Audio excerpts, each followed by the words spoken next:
నా ఐస్ కనపట్టలేదు. అన్నా మన సిటిజన్ కన్నా ఓ బాల అడుగు చెప్పుద్దాం. సిటీ సెల్క నా ఐసుని చూసా.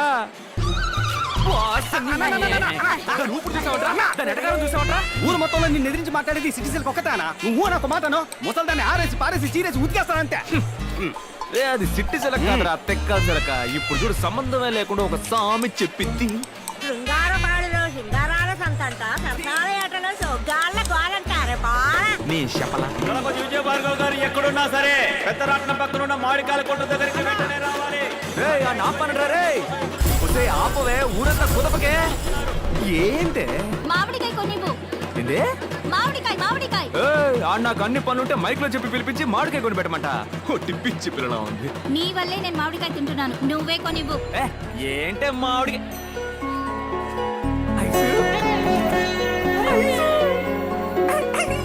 డబ్బుతో ఆన్ ద వే. కానీ ఇంకా 18 ఉన్నాయి. మా అమ్మని నేను పోటీలో గెలవడానికి. నేను ఎప్పుడో రెడీ కదా. అది మాకు తెలుసు. వస్తున్నా. యాడికి పోతున్నా? పిల్లలకి అన్నం పెట్టడానికి వెళ్తున్నాను. తర్వాత వచ్చి రుద్దుకుందాం. అయ్యో రాబోతున్నాడు ఇంకో జూనియర్ సింహం.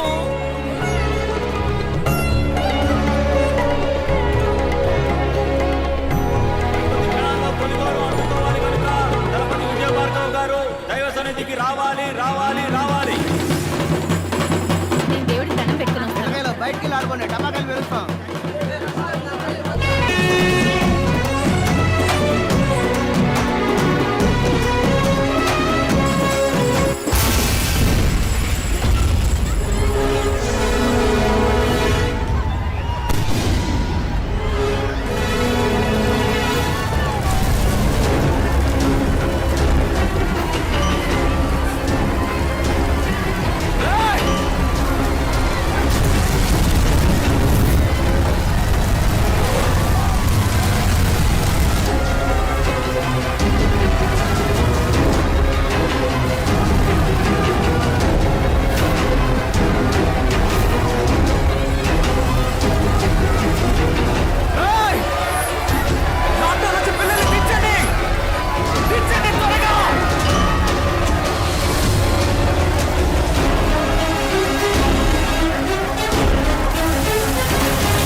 స్వర్ణ! ఏయ్!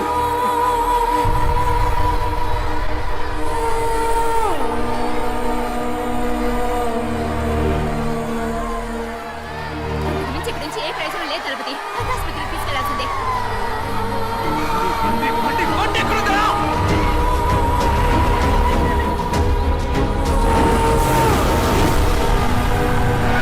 ఇలా చూడండి, ఎవ్వరు దిగులు పడకండి, మన పిల్లలకి ఏమీ కాదు. రండి, డాక్టర్ గారు వచ్చారు. అందరినీ రమ్మంటున్నారు. తొందరగా రండి.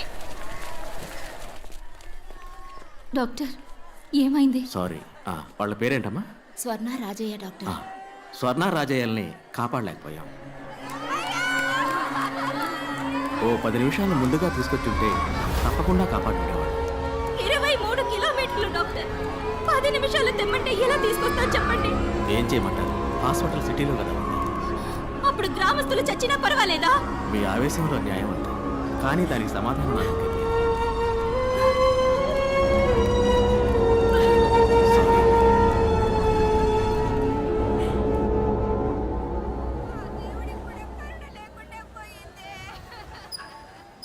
ఏదో దేవుడు కోపొచ్చినట్టు పందిళ్ళన్నీ తగలబడి ఇన్ని ప్రాణాలు పోయినాయి.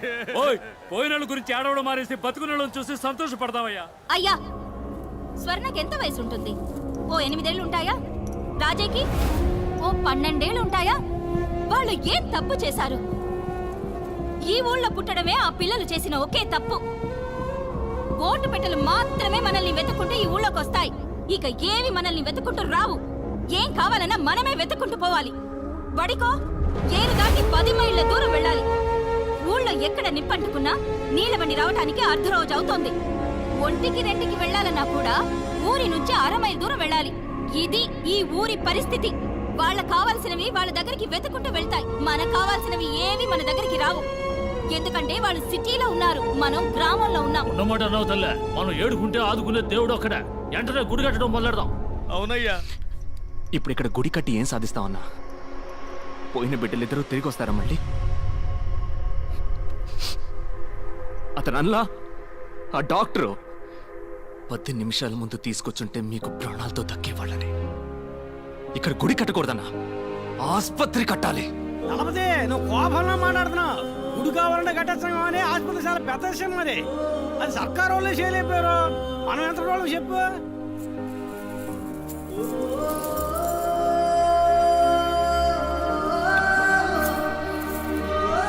మనం మొత్తం ఆస్తి అమ్మేనా సరే ఈ ఊళ్ళో ఆస్పత్రి కడుతున్నాం. ఆసుపత్రి కట్టాలని మీరు గనక నిర్ణయించుకుంటే అది కార్యరూపం దాల్చడానికి నేను మా డీన్తో మాట్లాడతాను. వారు కూడా మీకు మళ్ళనే ఊరికి మంచి జరుగుతుందంటే మొదటి వరుసలో ఉండే మనిషి.